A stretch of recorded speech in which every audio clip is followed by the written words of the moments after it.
Assalamu alaikum, peace be upon you, Bismillah ar-Rahman ar-Rahim. So, I know that, sorry, a lot of us, even amongst the, those who strive in this dunya to be believers, feel like they're almost always, like disbelievers, or like, let's just say the shayateen amongst the man and the jinn, always trying to, take them out of their good state. You understand? Because obviously this is not Jannah. This is just the first life, right? The sampler, the test. So, in it, when you, for the very first time you hear such a thing ever, and you hear, okay, the angels will say, peace be upon you for that which you have endured in this dunya. Sorry, in that dunya. Peace be upon you. For you have made it. So in that case, when I first heard it, like I said, I really never reflected on it, and I really never thought about it. But going through the test, finally, when you realize that all this that had occurred to you was a part of the test, recognizing that you are in this test, the first life is a test. For some of you, you're in it throughout with goodness. Some of you, the test is, it varies, by the will of Allah, it really varies. So I wanted to talk about the portion where, majority of everybody, okay, majority, sometimes feels like,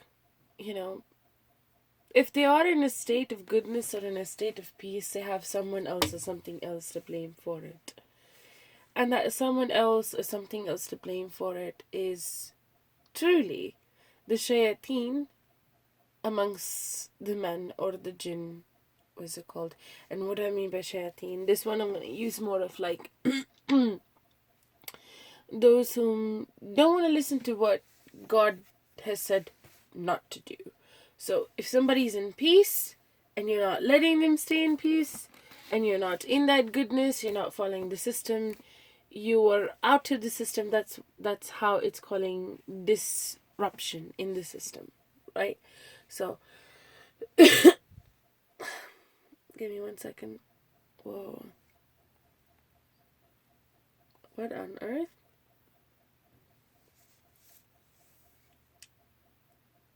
That's weird. Okay. Anyhow, so it's also about kind of like, sometimes you see terrible people, like, you what about those people? Okay, Bismillah ar-Rahman ar-Rahim. Hold on a second. So all over the place. I'm still feeling unwell. Bismillah ar-Rahman. Allahu Alam. Probably gonna be like this for don't even know how long. So what about those people that perished in Syria? Okay. What about those people who perished in Syria and injustice was done to them? Who will take care of that justice from these oppressors, these tyrants that were, or that had, that type of wealth and that type of influence in the land to do what they did? Who will give justice to them? Or sometimes when you come across someone who did grand injustice to you, and you really want justice for that too, for the grand injustice that was done to you. But you feel like no justice really can truly make, like in this dunya, can truly make up for the type of injustice that they have caused you, which is kind of like a scar in your mind, in your life. It's just a really terrible scar that's always going to be there. You understand? You know, like, I don't know how to explain it to you. Something terrible, terrible, terrible that happened to you in your life. And it was due to somebody who was a terrible, terrible individual. You know, a shayateen going past the boundaries of Allah subhanahu wa ta'ala, going past the boundaries of God. Okay? As a human being even, because humans do injustice to humans, right? Of course. So, in essence, how do we get justice when they probably have more abundance in what they've been given, you know, compared to you? Or how do you get justice in terms of the influence they might have in the lands? So I'm talking about, you know, like these politicians, or even the people just on a normal level that had caused you, like if you're a believer or if you're striving and they had caused you that type of scarring. How do you deal with it? I'll tell you. Hold on a second. This is what Allah subhanahu wa ta'ala says. Give me 1 second. I just had it.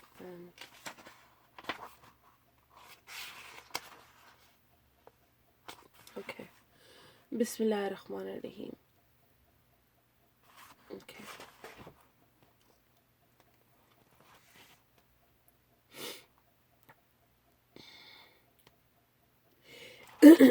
One. Bismillah ar-Rahman ar-Rahim. Chapter 74. This is to the believers, okay? I'll just start from the beginning. I'll just start from the beginning of the chapter. And then we'll go on to their answer. O you who are cloaked, stand and warn, and your Lord magnify and purify your garments, and abandon that which afflicts, like causes harm, okay? Like abandon, let it go. And do not give for a return. Like if you're doing a good deed, don't expect anything as a return. And to your Lord, be patient. I'm just going to talk about the, you know,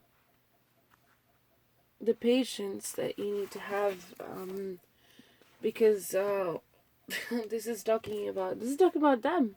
That's going to talk about it. So when the horn is sounded, that will be a very difficult day upon the rejectors. It will not be easy. Allah says to you now, if you're a believer, so leave me alone with He whom I have created.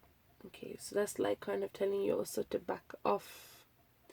And I gave him abundant wealth and sons to bear witness, and I made everything comfortable for him. Listen to what Allah says. Then he is greedy, wanting that I give more. No, he was stubborn to our revelations. I will exhaust him in ascending. He thought and he analyzed. So woe to him for how he thought. Then woe to him for how he thought. Then he looked. Then he frowned and became bad-tempered. Then he turned away and was arrogant. So he said, This is nothing except the magic of old. This is nothing except the saying of a human being. I will cast him into the scorching heat. And do you know what is the scorching heat? It does not spare nor leave anything. A signal to human beings upon it is 19. And we have made the guardians of the fire to be angels, and we did not make their number, except as a test for those who have rejected, so that those who were given the book would understand, and those who have faith would be increased in faith, and so that those who have been given the book and the believers do not have doubt, and so that those who have a sickness in their hearts and the rejectors would say, what did God mean with an example such as this? It is such that God misguides whom he wishes, and he guides whom he wishes, and none know the soldiers of your Lord except he. And it is but a reminder for human beings. Okay. There's more to that chapter, but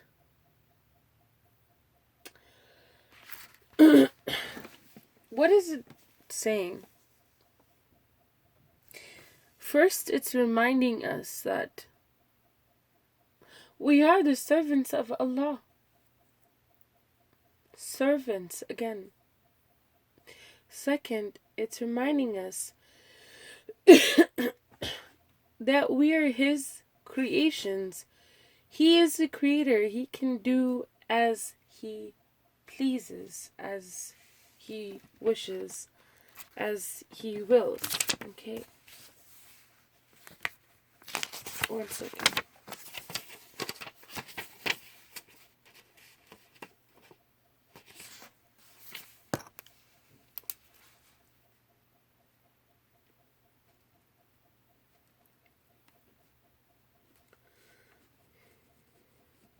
Okay. So, what is it? What God is reminding you, okay, that these are his creations. You understand? Like, what, like, what more does he have to say? He doesn't have to tell us anything. These are his creations, which is logic, which is truth.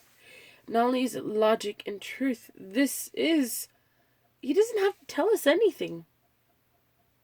I mean, it's very simple. You created something. Why is it that, like, for example, if you create a product, okay, you don't need to really, kind of give an answer to anybody, really, to, for your product. You created it. You understand? You created it. You don't have to, have it. You don't have to have somebody tell you how to, what's it called? What to do with your product. You understand?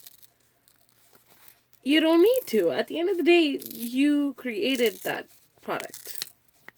Okay. You'd be sure as heck pissed, right, if somebody told you what to do with something that you created too, right? So in the same manner, I mean, I'm just saying not in the same manner. Astaghfirullah, but in a manner. In that manner, Allah subhanahu wa ta'ala created his creations. He didn't have to tell us and give us this, clarity and all these things, man. He could have just picked us all up and just thrown us all in there. Like, not have forgiven any one of us and just thrown us all in, astaghfirullah, Jahannam, or rather, not to even give us guidance, just kind of just let us go. Do, what we think is right and wrong on our own. Okay. Right and wrong on our own. Funny thing is, and just imagine he still had, you know, the judgment based on his system. And not only that, the judgment based on his skill, or however many he does it in. I am pretty sure majority of everyone would have entered in Jahannam. Which, I mean, it will be like that for the majority anyways, but majority of anyone, if they had no, I mean, where I say close to everybody, like close to everybody, except for probably the Nabis or something. I'm just being merciful with my words at that, but even then when I say this, like, had it not been for Allah, you know, even the rest of the righteous believers that followed the Nabis, or that wanted to receive Allah's Rahman and Rahim, you know, if they didn't know what his Rahman or Rahim was, they too would have entered the hellfire, because they wouldn't know. They would be committing, you know, mistakes. They would be committing mistakes. You understand? And they wouldn't know what is a mistake and what is not a mistake. They wouldn't know right from wrong. They wouldn't know it. How could you become a mu'min if you don't know what's right and what's wrong, right? So Allah subhanahu wa ta'ala didn't have to tell us, you know, kind of like to take in a manner, like in our own words to understand that, to take a chill pill, like back off, you know, in a way, like in that manner, but like in a kind manner.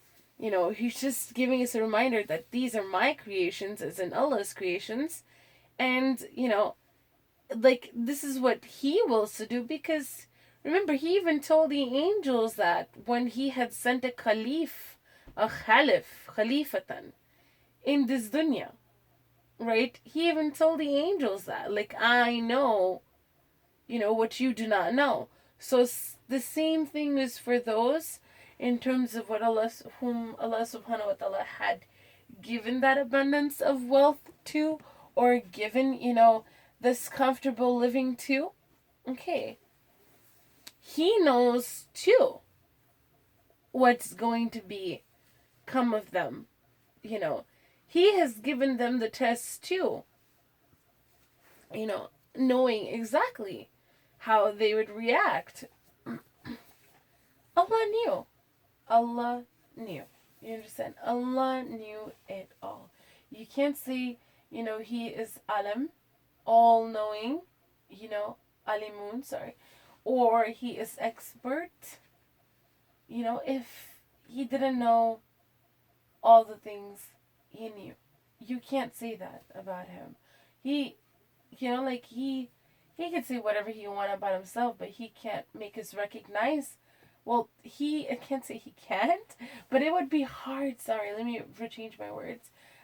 It would be hard for us to understand him as that if he didn't know exactly what he was doing. So it is hard. It is crazy hard to. It is crazy hard to go ahead and, you know, just sit there and pretty much, not saying do nothing about it, but just, you know, not even have Allah himself, not himself as in like him coming down, astaghfirullah, and doing it, but Allah himself take the notion, you know, to not allow these people to do the transgression that they're doing, or have the money that they had, or the comfortable living to be able to do all these terrible things. You understand? It's like Allah subhanahu wa ta'ala is almost in a way allowing them to do such, which is also the truth. Allah subhanahu wa ta'ala is allowing them to do such, and not allowing them in the manner that you think, you know, but allowing in the manner that Allah subhanahu wa ta'ala is seeing how far they could go, or what they think they're really capable or made of. And it's not anything else other than, you know, other than to see truly, okay, man is the one who thinks of himself like that. Okay, so let's see how far, mankind can go, go.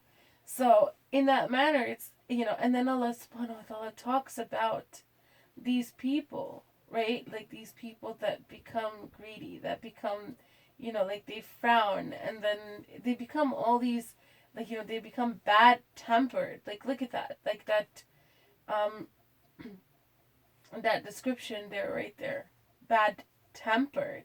Uh oh. What does that mean? That we should not, as mu'minatis at all, be bad tempered. Okay? Be bad tempered at all. No. Do not be bad tempered. You understand? Because it's highlighting those attributes of those, whom are going to be, the ones in the scorching heat in Jahannam. You understand? So he's describing, bits and pieces of Jahannam. And it's also describing who these, people are, okay, that might be given the wealth and might be given the sons and might be given, the, what is it called?